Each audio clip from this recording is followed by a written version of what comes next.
차려. And it's a fair start. And it is Raymond Stewart with a start. And it's Ben Johnson with a start. Can Carl catch him? No. It's Ben Johnson. Ben Johnson does it again. Unbelievable. 9-7-9. Absolutely. Ben Johnson was the fastest man alive in his time, setting new records in world championships and even in the Olympics.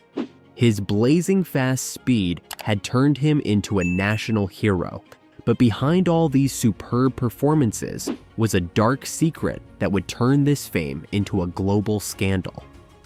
Today, we will be taking curtains off all the secrets Ben Johnson was hiding that made him the fastest man alive.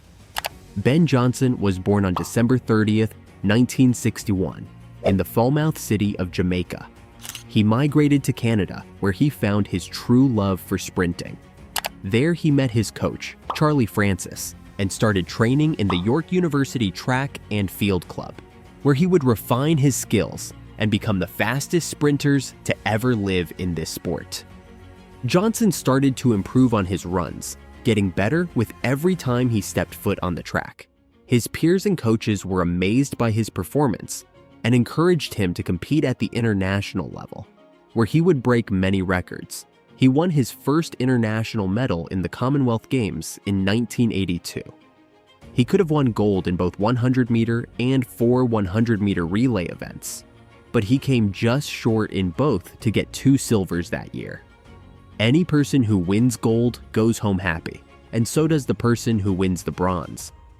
But the guy who wins the silver remains in agony that he could have just done a little bit better, and he would have been the one holding gold around his neck. This gave him motivation to work harder and be better than everyone else. His biggest success came when he broke the 100-meter record in the 1987 World Championship, finishing in just 9:83 seconds. Johnson didn't stop there, and next year he broke his record for a 100-meter event to set a new record of just 9.79 seconds. These crazy numbers shocked everyone. People started thinking, could a normal human do these things? Today, we will look at what crazy tricks Johnson used that made him the fastest man alive. We will be breaking down more of the biggest athletes in our coming videos, so hit the subscribe button if you don't want to miss out. And let's get started with Ben Johnson. The truth started to come out after the 100-meter final race of the 1988 Seoul Olympics. Many thought it was one of the best races in history because most of the athletes broke the 10-second barrier, but later it would become the most infamous thing to ever happen in the history of the Olympics. The Seoul race, often called the dirtiest race of all time, had 8 runners in the event, which all had a controversial career except only 2 of them, American sprinter Calvin Smith and the Brazilian Robson da Silva. Everyone started to line up on their blocks, but Johnson was last to settle on the blocks. They all wanted to win gold, but Johnson wasn't going to let it happen. The gun fired with Johnson leaping forward, getting a lead he would never lose. In the blink of an eye, the race was finished. Many runners broke the 10-second mark, but only one person will take the gold. It was Johnson, and he was ahead of everyone, coming in at an astonishing 9.79 seconds, setting a new world record, making other people feel snails behind him. He had done what many people had thought was not possible. Just after the race, he said his record would last 100 years, and it would be hard to break it, but that is not what happened. Just 24 hours after the race ended, Park Jong-se of the Olympic Doping Control Center found stanozolol in Johnson's urine. Stanozolol is an anabolic steroid that reduces body fat and enhances muscle mass. Soon after the IOC found out about this, they started to search for Johnson and reached his hotel room. Johnson had no choice left when IOC arrived at his room and had to give back his medal to IOC. Canada had started to celebrate the glory of winning 100 meters finally and getting the gold. Even their prime minister called Johnson to congratulate him on his marvelous achievement. Newspapers celebrated by naming the occasion Benfastic. But all of their glory and celebration was wasted when Johnson was stripped of the medal. People started to defend Johnson, and one of the Olympic swimmers protested by handing a bedsheet out of his Olympic Village apartment.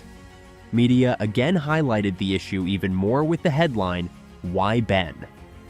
But stanozolol use was not the only thing authorities found out in his samples.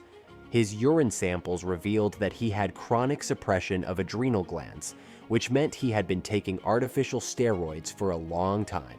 Johnson admitted this in an inquiry which was held in Canada.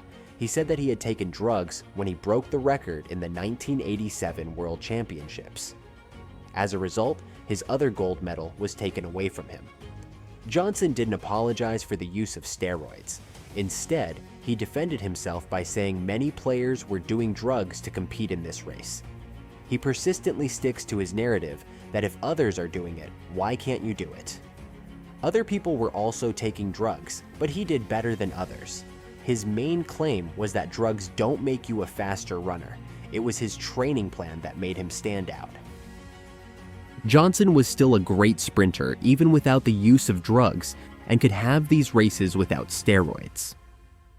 Johnson was born into a working-class family in Falmouth and moved to Canada with his mother when he was just 15 years old. He was living in Toronto when he met Charlie Francis, who would become his coach, and refine his skills to make him one of the best players in the sport.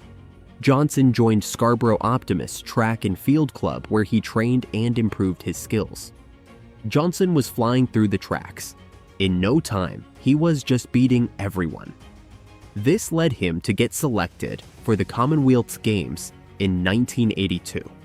He couldn't win gold there but got a silver in the 100 meters and men's relay event.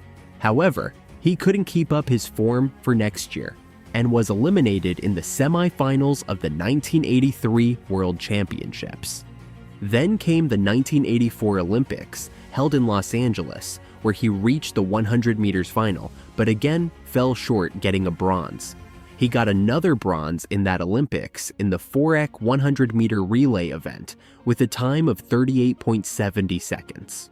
By the end of that season, he set another Canadian record by running 100 meters in just 10.12 seconds, breaking the previous record of 10.17 seconds. In 1985, Johnson faced 8 straight losses before finally winning the Goodwill Games with a time of 9.95 seconds and earning the gold. That was by far the best year for him. His performance earned him another gold in the Commonwealth Games in 1986 with a time of 10.07 seconds. He came third for 200 meters to grab the bronze and helped his 4-gag 100-meter team to win a gold in the Commonwealth Games. He took this form to the 1987 World Championships, where he set a world record of 9.83 seconds and clinched the gold. He broke his record the next year in the 1988 Olympics, running 100 meters in just 9.79 seconds, setting another record. But both of his records were disqualified for his use of drugs, which led him to a ban that lasted 2 years. As soon as his ban ended, he decided on a comeback in 1991. He started with Hamilton Indoor Games in 1991, but had lost his form, so he couldn't win that event. Following these and subsequent performances, he couldn't qualify for the 1991 World Championships in Tokyo. He did qualify for the 1992 Olympics, but couldn't reach the final of 100 meters as he finished last in the semifinal heat. In 1993, Johnson finally won a 50-meter race in Grenoble, France, where he finished in 5.65 seconds, just shy of 0.04 seconds from the world record. But when he was tested out, authorities found he had very high levels of testosterone. This and other failed doping tests took the case to the IAAF, which imposed a lifetime ban on the sport he loved and ended his career. Some people win by cheating and others by hard work. We will be exploring more of these famous players and what strategies they used to make sure they were always on top of their game. Subscribe to ensure you don't miss out when we upload about your favorite player. And let me know what you think of Ben in the comments below.